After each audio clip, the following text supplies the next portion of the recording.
नमस्कार दोस्तों, mission geography YouTube channel में आप सभी का स्वागत है। आप सभी को आज के पर्व, महान पर्व डॉक्टर बी.आर. अम्बेडकर जयंती की हार्दिक शुभकामनाएं। डॉक्टर अम्बेडकर भारत रत्न और सिंबल ऑफ नॉलेज के रूप में जाने जाते हैं, प्लस भारत के संविधान निर्माता में महत्वपूर्ण भूमिका अदा करने वाले डॉक्टर अम्बेडकर, जिन्होंने आज देश का संविधान बना करके अपने को बहुत बड़ी सौगात दी है, जिसमें इतनी बड़ी जनसंख्या का जो देश है किस प्रकार से सौहार्दपूर्ण व्यवहार से माहौल में रह रहा है, ये एक संविधान की देन है। तो डॉक्टर अम्बेडकर जी को उनके 131वें जन्मदिन पर हार्दिक नमन, कोटि कोटि नमन कि उन्होंने आज इतना बड़ा जो संविधान है वो देश के लिए दिया। देश के प्रथम कानूनविद थे और बहुत ही महत्वपूर्ण हस्ती जिनको कह सकते हैं, तो उन्हीं को नमन करते हुए आज का अपन वीडियो शुरू करते हैं। राजस्थान के भौतिक प्रदेश अपन ने शुरू कर रखे थे।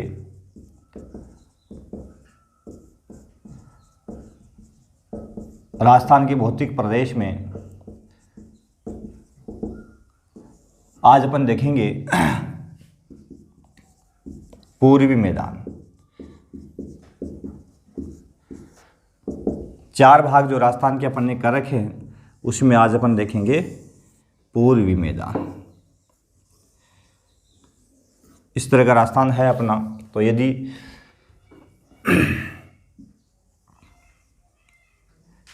यहाँ पे यह अरावली श्रृंखला जिसकी चर्चा अपन ने पहले कर ली, ठीक है। यह वाला जो क्षेत्र है वो हाड़ौती का पठार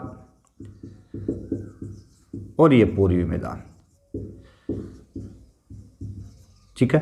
तो यहाँ से लेकर के पूरा का पूरा ये पूर्वी मैदान की श्रेणी में आता है, तो इसकी चर्चा अपन करने जा रहे हैं, ठीक है। पूर्वी मैदान राजस्थान का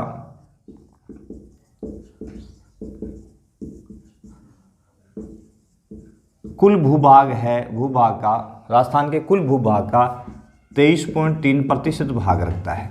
यानी इस भाग में जो कुल क्षेत्रफल है राजस्थान के, उसका कितना परसेंट भाग रहता है? 23.3% भाग रहता है। और कुल जनसंख्या जो यहाँ की पाई जाती है, कुल जनसंख्या की बात करें तो कुल जनसंख्या का 40% भाग यहाँ पाया जाता है। 23.3% भूभाग में 40% जनसंख्या राजस्थान की निवास करती है। महत्वपूर्ण है कि सर्वाधिक सघन बसा भाग है, यानी सर्वाधिक सघन बसा प्रदेश है।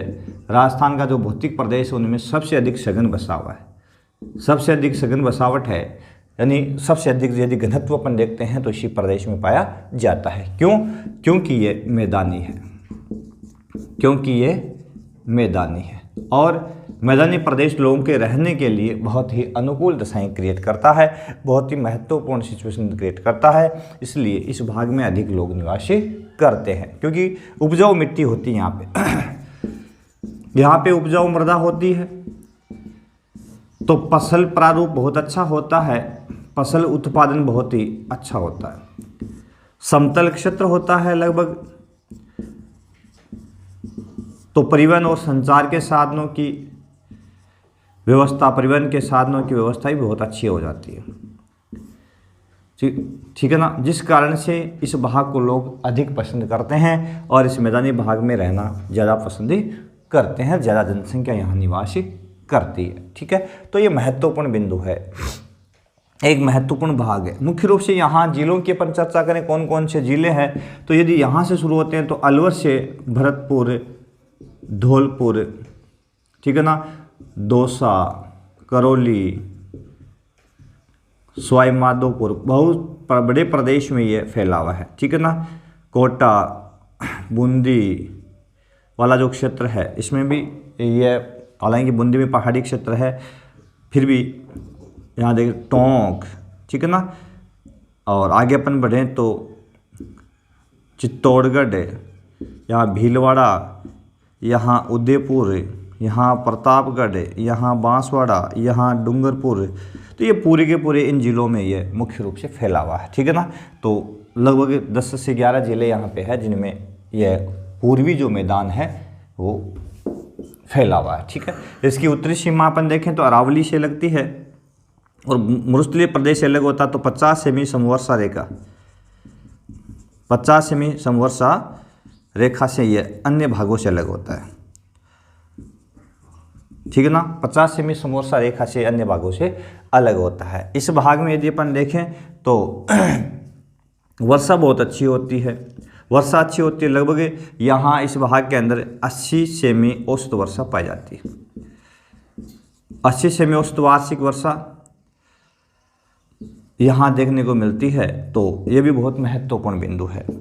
उपजाऊ मिट्टी अपन ने देख लिया, तो यहाँ फसलें भी बहुत अच्छी होती है, जैसे कि अलवर भरतपुर साइड में सरसों बहुत अच्छी होती है, ठीक है ना।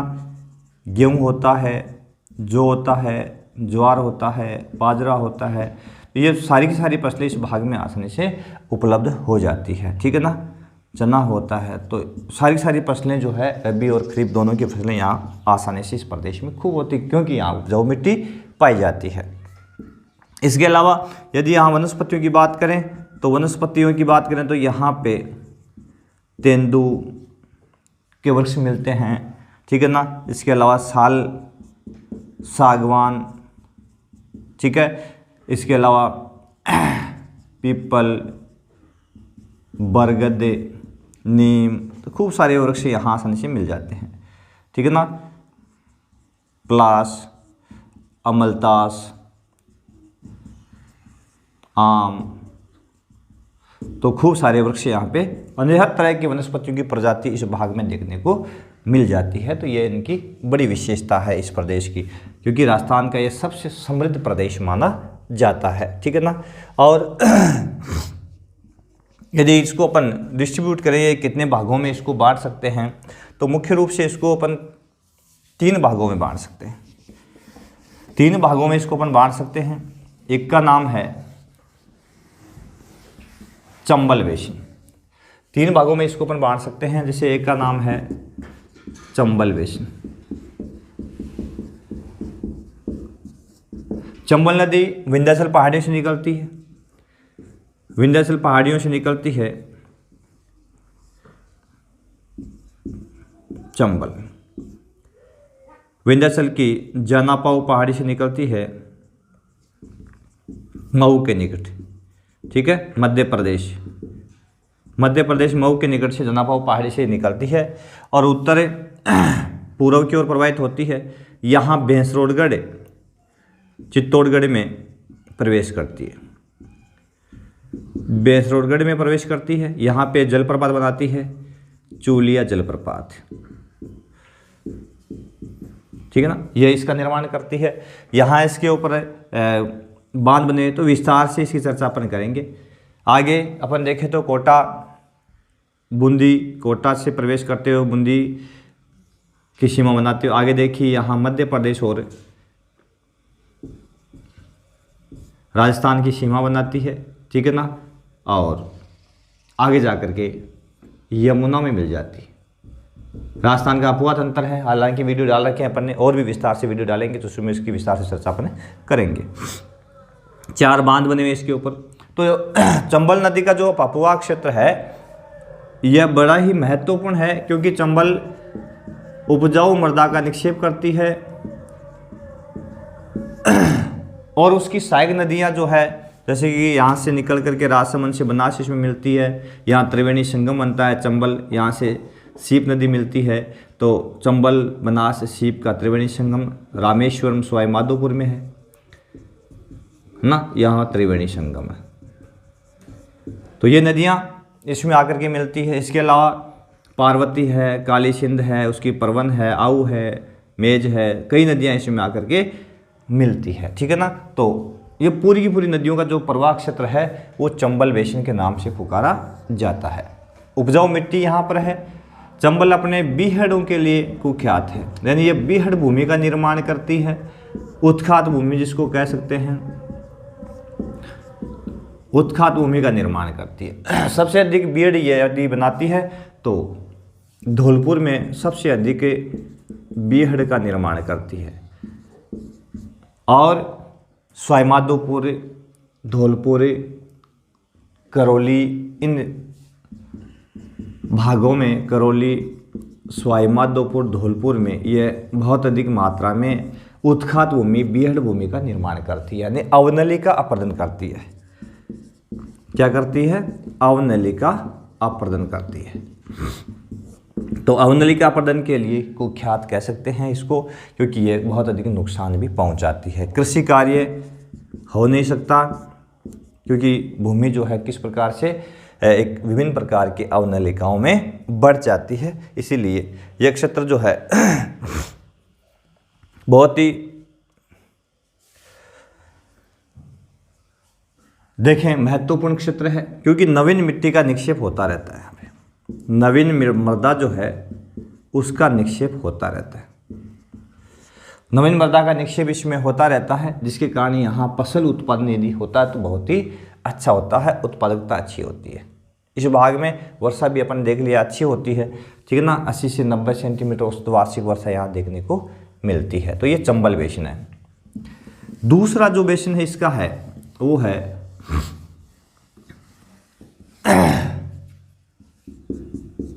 बनास बेसिन। बनास नदी जो है राजसमंद से निकलती है, खमनोर की पहाड़ियों से, खमनोर की पहाड़ियों से निकलती है, ठीक है। यह अपना राजसमंद यहाँ खमनोर की पहाड़ियों से निकल करके उत्तर पूर्व की ओर प्रवाहित होती है। आगे जाकर के रामेश्वरम स्वाईमाधोपुर में किस में मिल जाती है? यहाँ पे स्वाईमाधोपुर रामेश्वरम नामक स्थान पर चंबल में मिल जाती है, ठीक है। तो अन्य इसकी सहायक नदियाँ जैसे कि ढूंढ है, मोरेल है, मानसी है, कई तरह की नदियाँ इसमें अपना जल गिराती है। तो इन नदियों के साथ मिलकर के ये नदी किस में गिरती है? चंबल में मिल जाती है। इसका जो अपवाह क्षेत्र जो मुख्य रूप से है वो देखें अपन, तो यह राजसमंद से निकल करके आगे देखें तो अजमेर की सीमा बनाती हुई भीलवाड़ा इनको क्रॉस करती हुई टोंक वगैरह जो है इससे बहती हुई और स्वाईमाधोपुर में प्रवेश करके और चंबल में मिल जाती है। इसका जो प्रवाह क्षेत्र है ये भी बहुत महत्वपूर्ण है, क्योंकि यही नवीन मिट्टी का मृदा का निक्षेप करती है, नवीन मृदा का निक्षेप करती है, जिसके कारण इस भाग में अच्छी फसलें होती है और अच्छी वनस्पति भी पाई जाती है। वनस्पतियों की प्रधानता होती है, बहुत ही अच्छी वनस्पति पाई जाती है।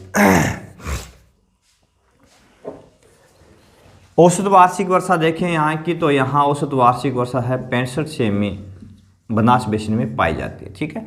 तीसरी नदी, तीसरा जो भाग इसका है, तीसरा भाग इसका यदि अपन देखें तो यहां से माही बेसिन, यह भी मैदानी प्रदेश का भाग है। माही नदी विंध्याचल पहाड़ियों से निकलती है और डूंगरपुर बांसवाड़ा में ये खांडू के निकट यहाँ प्रवेश करती है, फिर पुनः यहाँ से वापस मुड़ जाती है और वापस खंबात की खाड़ी की ओर अपना जल ले जाती है। इसमें यहाँ त्रिवेणी संगम होता है डूंगरपुर के अंदर, जिसका नाम है बेणेश्वर, आदिवासियों का कुंभ कहलाता है। यहाँ इसमें सोम और जाखम नदियाँ मिलती हैं, ठीक है। तो माही नदी मध्य प्रदेश विंध्याचल पहाड़ियों से निकलती है, बांसवाड़ा में राजस्थान में प्रवेश करती है, बांसवाड़ा जिले में प्रवेश करती है खांडू के निकट। इसके ऊपर बांसवाड़ा के अंदर एक बोरखेड़ा गांव है, बोरखेड़ा गांव में क्या बना हुआ है? माही बजाज सागर बांध, माही बजाज सागर बांध बना हुआ है यहाँ पे, जो आदिवासियों के लिए सिंचाई और पेयजल के लिए बहुत ही महत्वपूर्ण है, क्योंकि ये इलाका जो है पूरा का पूरा उबड़ खाबड़ पहाड़ी इलाका है, जिसमें ये बांध है इनके लिए एक प्रकार से जीवन रेखा कह सकते हैं इसको, आदिवासियों के लिए। क्यों? क्योंकि यहाँ से इनको पेयजल और सिंचाई की सुविधा उपलब्ध होती है, ठीक है। बहुत ही महत्वपूर्ण है यह बिंदु भी। माही बेसिन में दो तरह के वर्ड आते हैं। 56 का मैदान आता है एक, तो इसके लिए दो वर्ड आते हैं। एक तो कहते हैं 56 गांवों का समूह है,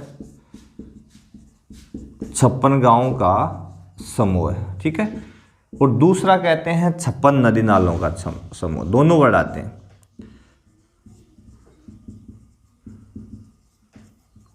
दोनों इन 56 नदी नालों का समूह आता है तो भी सही है, 56 गांवों का समूह आता है तो भी सही है। ये माही बेसिन को कहा जाता है, ठीक है ना। और इसके अलावा इस भाग को बांगड़ बोलते हैं। क्या बोलते हैं? बांगड़, ठीक है। वागड़ी यहाँ की भाषा है तो इसको वागड़ भी बोलते हैं। भील बहुल इलाका है, भील जनजाति यहाँ निवास करती है। तो आदिवासी जनजातियों के लिए बहुत ही महत्वपूर्ण क्षेत्र है और ये माही नदी भी बहुत ही महत्वपूर्ण नदी है, ठीक है ना। यहाँ पर मुख्य रूप से मक्के की खेती होती है। यहाँ की लाल जो पथरीली मिट्टी है, लाल काली, उसी में मक्के की खेती प्रमुखता से होती है। कुछ दलहन फसलें भी होती है, जैसे कि दालें यहाँ पे होती है, चना, मसूर, अरहर, कुछ दालें भी, ये सोयाबीन भी बोते हैं, सोयाबीन भी खूब होते हैं। तो इनकी खेती यहाँ पे मुख्य रूप से की जाती है। तो ये बांसवाड़ा, डूंगरपुर और प्रतापगढ़।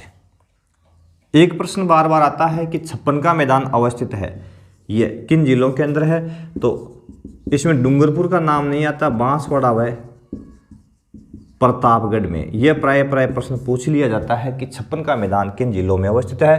तो बांसवाड़ा और प्रतापगढ़ में स्थित है, ठीक है ना। इन दो जिलों में ये अवस्थित है। प्राय ये प्रश्न पूछते हैं तो क्लियर हो जाना चाहिए कि बांसवाड़ा और प्रतापगढ़ में अवस्थित है, ठीक है ना। तो ये माही नदी यानी माही बेसिन और उसका प्रवाह क्षेत्र, ये पूरा का पूरा क्षेत्र जो है उबड़ खाबड़ और पथरीला है, ठीक है ना। यानी पहाड़ी, उबड़ खाबड़ और पथरीला है। अरावली की पहाड़ियाँ इसके दक्षिण में ना होकर के विंध्याचल पर्वत श्रेणी का जो पठारी क्षेत्र है उसका, ठीक है, यानी यहाँ जो मध्य भारत का जो पठार है उसका पूरा का पूरा ये पठारी क्षेत्र यहाँ पे सम्मिलित है, ठीक है ना। तो ये हो गया अपना माही बेसिन, समझ गए होंगे। यहाँ से यदि प्रश्न पूछे तो यहाँ माही बांध है, बजाज सागर बांध किस गांव में है, कहाँ बना हुआ है, 3 भागों में इसको अपन ने बांटा है। 56 का मैदान कहाँ किन जिलों में है, 56 का मैदान किसे कहते हैं, इसी तरह के कुछ क्वेश्चन आएंगे। तो जिसके लिए अपन टेस्ट सीरीज आपको डालेंगे तो सारे प्रश्न उत्तर वो इसमें अपन डाल देंगे। अगला भौतिक प्रदेश जो है उसका नाम है हाड़ौती का पठार। अगला भौतिक प्रदेश है हाड़ौती का पठार। हाड़ौती के पठार की यदि अपन बात करें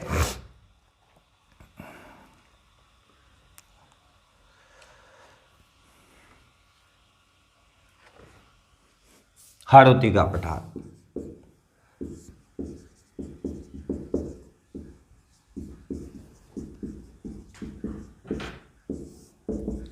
ये वाला भाग आ गया इसमें हाड़ौती का पठार, ठीक है। इसमें यदि अपन जिलों की बात करें तो कोटा, बूंदी, बारां, झालावाड़, कोटा, बूंदी, बारां, झालावाड़।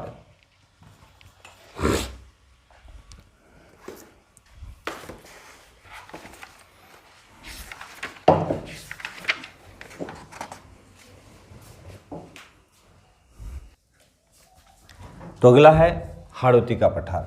यह जो भाग है दक्षिणी पूर्वी जो भाग है राजस्थान का, यह हाड़ौती का पठार कहलाता है, हाड़ौती पठार, ठीक है। हाड़ौती का पठार है। इसमें यदि अपन जिलों की बात करें तो कोटा, बूंदी, बारां, झालावाड़ को मुख्य रूप से सम्मिलित किया जाता है। ये जिले यहाँ पे प्रमुख रूप से शामिल होते हैं। यदि इसमें देखें तो यहाँ का जो भाग है इसमें मुख्य रूप से चंबल और उसकी सहायक नदियाँ जो है इस भाग में से काली सिंध और पार्वती और परवन है, आहू, मेज नदियाँ यहाँ प्रवाहित होती है। इस भाग में इसको अपन 2 भागों में बांट सकते हैं। इसके 2 भाग हैं। दो भागों में इसको यदि अपन बांटते तो एक का नाम दे रखा है विंध्याचल का गारभूमि, दक्कन का लावा पठार, दूसरे का नाम विंध्याचल का गारभूमि।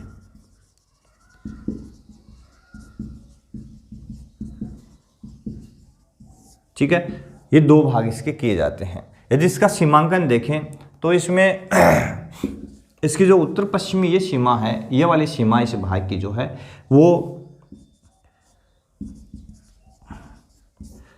अरावली के महान भ्रंश से अलग होती है, लगती है। ठीक है, और इसका दक्षिण में देखें तो मध्य प्रदेश इसकी सीमा लगती है, और मध्य प्रदेश में जो बुंदेलखंड का पठार है, बुंदेलखंड का पठार जो है उससे इसकी सीमा लगती है। इसका विस्तार यहाँ देखने को मिलता है। ठीक है ना। तो उत्तर में मैदानी सीमा, मैदानी भाग जो है पूर्वी मैदान उसकी सीमा इससे लगती है। तो इस प्रकार से ये इधर मैदान है प्लस चंबल का जो प्रभाग क्षेत्र है, इस साइड में यदि बुंदेलखंड के पठार की बात करें तो इस साइड में यदि अपन देखें तो अरावली की महान भ्रंश सीमा है, इससे लगती है। तो इस प्रकार से ये कुछ सीमांकित है। यदि अपन इसको देखें विंध्याचल कगार भूमि की यदि अपन बात करें, इसका पहला भाग यदि ले विंध्याचल कगार, कगार क्या होता है, यानी पहाड़ी क्षेत्र जो होता है, पहाड़ियों का आगे निकला हुआ शिरा, जैसे पहाड़ी है इसका लंबा आगे निकला हुआ जो शिरा होता है उसको कगार बोलते हैं। ठीक है, इस तरह का। तो यहाँ जो विंध्याचल की पहाड़ियाँ हैं उसके कगार पाए जाते हैं, उसके शिरे इस साइड में आगे की ओर निकले हुए हैं, यानी विंध्याचल पहाड़ियों के ही विस्तार है ये इस पर। ठीक है ना। तो यहाँ विंध्याचल जो पहाड़ियाँ हैं उनका आगे निकला हुआ शिरा है, जिसकी औसत ऊंचाई 350 से 500 मीटर के आसपास में पाई जाती है। इन कगारों की ऊंचाई 350 से 500 मीटर के आसपास में पाई जाती है। ठीक है ना। यहाँ पे मुख्य रूप से दक्कन ट्रैप की मिट्टी है, दक्कन ट्रैप यानी काली मिट्टी, यहाँ काली मृदा पाई जाती है। और ये काली मृदा यहाँ मुख्य रूप से आपको पता है कपास की खेती के लिए महत्वपूर्ण है। किसके लिए? कपास की खेती के लिए महत्वपूर्ण है, यानी कपास की खेती आसानी से की जाती है इसमें। इसको रेगुर भी बोलते हैं, दूसरा नाम इसका क्या है, इसको रेगुर भी कहा जाता है। वनस्पतियों में देखें यहाँ पे, तो यहाँ पे वनस्पतियाँ जैसे धोंक है, बांस है, नीम है, ठीक है ना, प्लास है, तो इस तरह के वृक्ष यहाँ पाए जाते हैं। यानी इन वनस्पतियों की बहुतायतता यहाँ पर देखने को मिलती है। ये खूब सारी वनस्पतियाँ इस प्रदेश में मिलती है पथरीला धरातल होने के कारण। यहीं पे यदि अपन देखें तो संत पीपा की जन्मस्थली रहा है, संत पीपा की तपोस्थली जिसको अपन कह सकते हैं ये रहा है। और झालावाड़ के अंदर आहू और प्रबल नदियों का जो संगम है,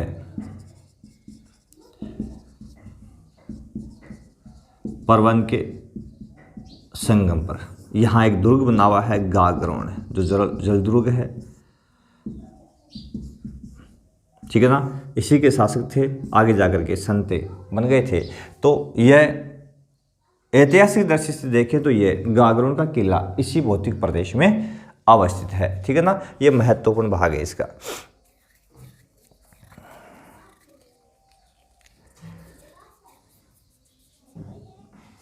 दूसरा जो भाग इसका है उसका नाम है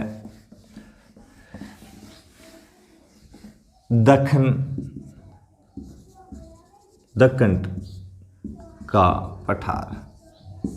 दक्कन का पठार मुख्य रूप से देखें तो दक्षिण में जो विंध्याचल है, विंध्याचल का है के पठार का विस्तार है। ठीक है, यह भी इसी पठार का विस्तार है। यहाँ मुख्य रूप से दक्कन ट्रैप यानी काली मिट्टी पाई जाती है, जो आग्नेय शैलों से निर्मित मिट्टी है। किसी से? आग्नेय शैलों से निर्मित मिट्टी है। प्राचीन प्रारंभिक शैलें हैं आग्नेय शैलें 3 प्रकार की होती है, आग्नेय, औषधि और कायांतरित। जो प्राचीन में आग्नेय शैलें थी तो उस लावा निक्षेप से निर्मित जो मिट्टी है और उस ट्रैप के कारण जो मिट्टी का निर्माण वो काली मिट्टी यहाँ पाई जाती है। ठीक है ना। यहाँ मुख्य रूप से कपास है, गन्ना है, चावल है, गेहूँ है, ठीक है ना, सोयाबीन है की खेती की जाती है। यानी ये फसलें आसानी से हो जाती है। कपास, गन्ना, चावल, सोयाबीन, चना, इनकी खेती यहाँ से आसानी से की जाती है। तो यह प्रदेश भी बहुत महत्वपूर्ण है और यहाँ की मिट्टी जो काली है तो इसके लिए कपास की खेती के लिए भी यह बड़ा महत्वपूर्ण भाग है। ये कुल हाड़ौती का पठार जो है, यहाँ कुल जो भूमि है, कुल भूमि जो है उसका 9% भूभाग इसमें है, लगभग 9% भूभाग है और जिसमें 10% जनसंख्या निवास करती है। राजस्थान की कुल जनसंख्या का कितना परसेंट है? लगभग 10% जनसंख्या यहाँ निवास करती है और यह जो कुल भूभाग है राजस्थान का उसका कितना प्रतिशत भाग है? 9% भाग है। तो यहाँ से कोई विशेष प्रश्न यदि बने तो कुल भूभाग कितना है, कितनी जनसंख्या, ये बन सकता है। इसको 2 भागों में बांटा गया है, विंध्याचल का कार्य है और दक्कन ट्रैप, दक्कन का पठार दक्कन ट्रैप के नाम से पुकार सकते हैं उसके बारे में, ठीक है ना। तो और यहाँ रहने वाली जो देखिए जनसंख्या जो है, कृषि के लिए नदियाँ प्रवाहित होने के कारण महत्वपूर्ण है। जनसंख्या की यहाँ पे सघन ही पाई जाती है, ठीक है। और कई भौतिक विशेषताएं यहाँ की है, जैसे बूंदी के अंदर इसी भाग में बूंदी में मुकुंदवाड़ा की पहाड़ियाँ हैं, मुकुंदवाड़ा की पहाड़ियाँ यहाँ पाई जाती है, एक महत्वपूर्ण बिंदु है। और यही मुकुंदरा हिल्स, मुकुंदरा हिल से अभ्यारण्य भी है, मुकुंदरा हिल से एक अभ्यारण्य भी यहाँ पाया जाता है। तो ये भी इस प्रदेश की महत्वपूर्ण विशेषता है। तो ये इसी प्रदेश में पाए जाने वाले कुछ विशेषताएं देखने को मिलती है। तो 2 भाग इसके अपन ने कर लिए और कोई विशेष यहाँ से है नहीं। काली सिंध, पार्वती और उसकी सारी नदियाँ यहाँ पे प्रवाहित होती है। तो ये भौतिक प्रदेश राजस्थान के 4 थे, जिसमें पश्चिमी मरुस्थल है, अरावली है, पूर्वी मैदान है और हाड़ौती का पठार है, जिनकी विस्तार से अपन ने चर्चा की है। यहाँ जो जो प्रश्न बनेंगे वो आपको टेस्ट सीरीज के माध्यम से बता दिए जाएंगे, अभ्यास उनका करवाया जाएगा। तो आप हमसे जुड़े रहें, देखें हमारे मिशन ज्योग्राफी यूट्यूब चैनल को लाइक करें, शेयर करें, सब्सक्राइब जरूर कर लें। बहुत बहुत धन्यवाद। देखते रहे मिशन ज्योग्राफी यूट्यूब चैनल।